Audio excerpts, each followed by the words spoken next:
Hello students, here is me Achal Rajvanshi. Welcome to our YouTube channel Commerce Solution. Students, जैसे आपको पता ही है हम 10th क्लास की इकोनॉमिक्स कर रहे हैं और इकोनॉमिक्स में आज हम पढ़ेंगे कुछ स्पेशल टर्म्स जो कि बहुत ही बेसिक टर्म्स हैं जिन्हें जानना बहुत ही ज़रूरी है आपके लिए। ये जब चैप्टर आप पढ़ रहे हैं तो सही है। तो कुछ इम्पॉर्टेंट टर्म्स हैं और कुछ एक क्वेश्चन भी है यहाँ पे जो हम बाद में देखेंगे। सबसे पहले हम देखते हैं इकोनॉमिक एक्टिविटी। यहाँ पे जो लिखा है वो भूल जाइए, पहले जो मैं बता रहा हूँ वो देखिए। इकोनॉमिक एक्टिविटी क्या होती है और किसे कैसे हम डिस्क्राइब करें। इकोनॉमिक एक्टिविटी वो एक्टिविटी होती है जो हमारी इकोनॉमी में गुड्स और सर्विसेज का फ्लो दिखाता है, जिससे हमारा दिखता है कि हमारे इकोनॉमी में गुड्स और सर्विसेज फ्लो हो रहे हैं, जनरेशन हो रही है, इनकम जनरेशन हो रही है, इनकम बढ़ रही है, प्रॉफिट बढ़ रहा है। तो हम क्या कहेंगे इसे? This is called our economic activity, the activity which contribute to the flow. एक ऐसी एक्टिविटी जो कंट्रीब्यूट करती है किसके लिए? Flow of goods and services in economy. एक ऐसी ऐसी एक्टिविटी जैसे हम कोई बिजनेस कर रहे हैं, सही है। वो बिजनेस हम क्यों कर रहे हैं? पैसा कमाने के लिए, लोगों की भलाई के लिए तो कर नहीं रहे। वो बिजनेस किसके लिए कर रहे हैं? हम किसके लिए कर रहे हैं? प्रॉफिट अर्न करने के लिए, पैसा कमाने के लिए। तो वो इकोनॉमिक एक्टिविटी क्या कंट्रीब्यूट करती है? Flow of goods and services in a economy, सही है जी।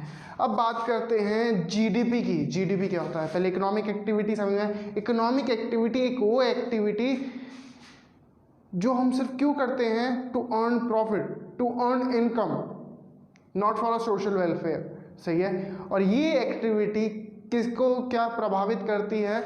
हमारे जो गुड्स एंड सर्विसेज हैं उनका फ्लो पे इम्पैक्ट डालती है इकोनॉमिक एक्टिविटी। अगर ज़्यादा इकोनॉमिक एक्टिविटी होगी, इकोनॉमिक एक्टिविटी बढ़ जाएगी तो हमारे गुड्स और सर्विसेज का फ्लो भी बढ़ जाएगा। अब एक बहुत ही इम्पॉर्टेंट टर्म आता है जो कि आपके लिए बहुत काम आएगा और बहुत इम्पॉर्टेंट भी है। चलिए देखते हैं जीडीपी क्या होता है।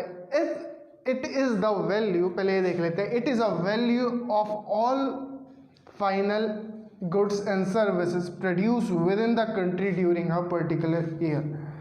जीडीपी, पहली बात तो जीडीपी होता क्या है? Gross domestic product. दोबारा सुनिए, ग्रॉस डोमेस्टिक प्रोडक्ट। और ये कैलकुलेट कौन करता है? हमारा, हम नहीं कैलकुलेट करेंगे, ये कौन करता है? Central government. और सेंट्रल गवर्नमेंट में भी कौन? फाइनेंस डिपार्टमेंट, जो हमारा वित्त मंत्रालय होता है। वित्त मंत्रालय का मतलब फाइनेंस डिपार्टमेंट, सही है। तो वही कैलकुलेट करता है और वही कलेक्ट करता है कि हमारी जीडीपी बढ़ रही है क्या घट रही है, सही है। तो जीडीपी की फुल फॉर्म क्या है? Gross domestic product. और यहाँ पे देखते हैं it is a value of all the goods and services. ये एक वैल्यू है, all the goods and services produced with in the country during a particular year. जो भी हमारे गुड्स और सर्विसेज प्रोड्यूस हो रहे हैं, सही है, उनकी वैल्यू, जो भी हमारे गुड्स और सर्विसेज प्रोड्यूस हो रहे हैं पूरे साल में, सही है, उनकी वैल्यू दिखाता है। जितने भी हमारे गुड्स और सर्विसेज फ्लो हो रहा है, बिक रहे हैं, सर्विसेज फ्लो हो रही है, उनकी वैल्यू दिखाता है। कितनी सीमा में? हमारी कंट्री में, बस हमारी कंट्री की ज्योग्राफिकल बाउंड्रीज के अंदर ही दिखाता है।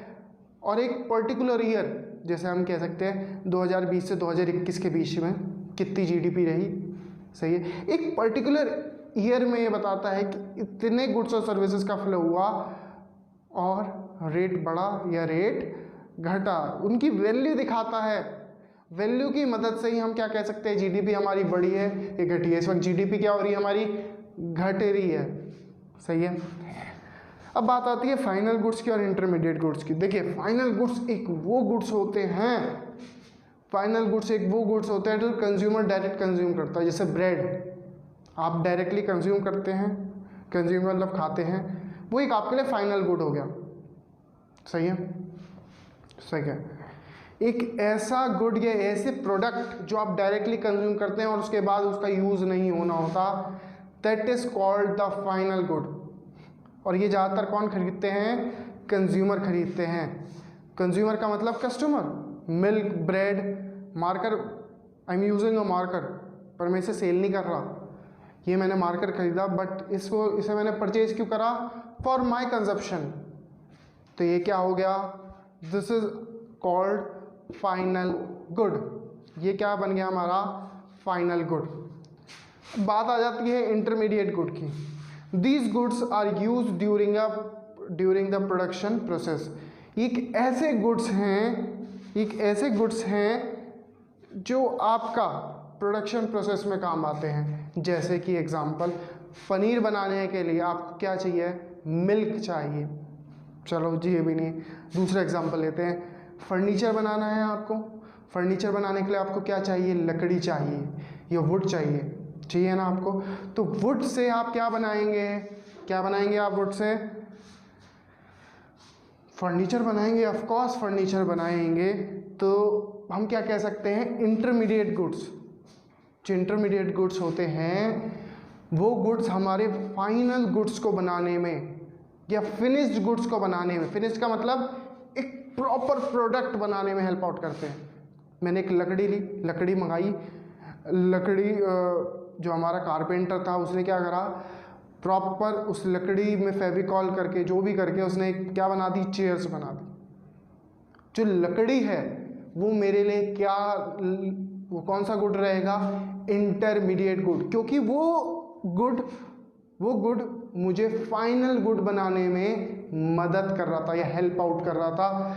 That is called intermediate good. वो क्या कहलाएगा? Intermediate good. सही है जी। आई होप ये 4 पॉइंट्स आपको क्लियर होंगे। अब इसके बाद आता है व्हाट इज डिसगाइज्ड अनएम्प्लॉयमेंट। जी, डिसगाइज्ड अनएम्प्लॉयमेंट क्या होता है? डिसगाइज अनएम्प्लॉयमेंट का मतलब मैं समझाता हूँ। मेरे एक फार्म लैंड है, कितने का? मान लीजिए मेरा 500 गज का एक फार्म लैंड है, सही है। और उस 500 गज के फार्म लैंड पे मुझे खेती बाड़ी करने के लिए सिर्फ 2 बंदे चाहिए। मेरा 500 गज का एक फार्म लैंड है, खेत हैं, और वहाँ पे मुझे खेती बाड़ी करने के लिए सिर्फ 2 लोग चाहिए, पर वहाँ लग रहे हैं 5 लोग। चाहिए तो मुझे कितने? 2 लोग, पर लग कितने रहे हैं? 5 लोग। 3 एक्स्ट्रा लग रहे हैं। ज़रूरत है 2 की और लग रहे हैं 3 एक्स्ट्रा, यानी कि 5 लग रहे हैं। तो वो क्या कहलाएगा? हमारा डिसगाइज्ड अनएम्प्लॉयमेंट। ज़रूरत तो है मुझे 2 बंदों की, पर लग रहे हैं 5 बंदे। ओवर मेरे जो लोग हैं बेकार काम कर रहे हैं, उनकी जो एम्प्लॉयमेंट है या उनका जो वर्क है बेकार जा रहा है। मुझे ज़रूरत तो 2 की है, पर लग रहे हैं 5, 3 फालतू लग रहे हैं। तो क्या कहलाएगी? Disguise unemployment. ज़रूरत भी नहीं है पर लग रहे हैं, सही है। अगर उनकी एम्प्लॉयमेंट को मैं कहीं और शिफ्ट करूँगा तो मैं पैसे अर्न कर पाऊँगा, सही है। यहाँ तो मेरा नुकसान हो रहा है। मैं 2 बंदों को दे रहा हूँ 1000 रुपये और 5 बंदों को मैं दूंगा। एक बंदे को अगर मैं 100 रुपये दे रहा हूँ तो 2 बंदों को 1000 रुपये दूंगा, सही है। 1000 रुपये मेरा काम हो रहा है, पर मैंने क्या करा? 5 बंदे लगा लिए, 2500 रुपये देने पड़ रहे हैं मुझे। तो यहाँ तो मेरा नुकसान हो गया। तो that is called disguise unemployment. ज़रूरत है 2 की और लग रहे हैं 5 जने, ओवर लग रहे हैं, तो that is called a disguise unemployment. यहाँ मैंने आपको बेसिक पॉइंट समझाए हैं और मैंने आपको बताया है कि डिसगाइज अनएम्प्लॉयमेंट क्या होता है। कि ऐसी एम्प्लॉयमेंट जहाँ पे ज़रूरत नहीं है और लग रहे हैं ज़्यादा जने, सही है। उनका जो वर्क पोटेंशियल ऑफ वर्क है वो बेकार जा रहा है। जितने पोटेंशियल तरीके से वो वर्क कर सकते हैं अपना पूरे पोटेंशियल लगा के, वो वर्क नहीं कर पा रहे हैं। क्यों नहीं कर पा रहे हैं?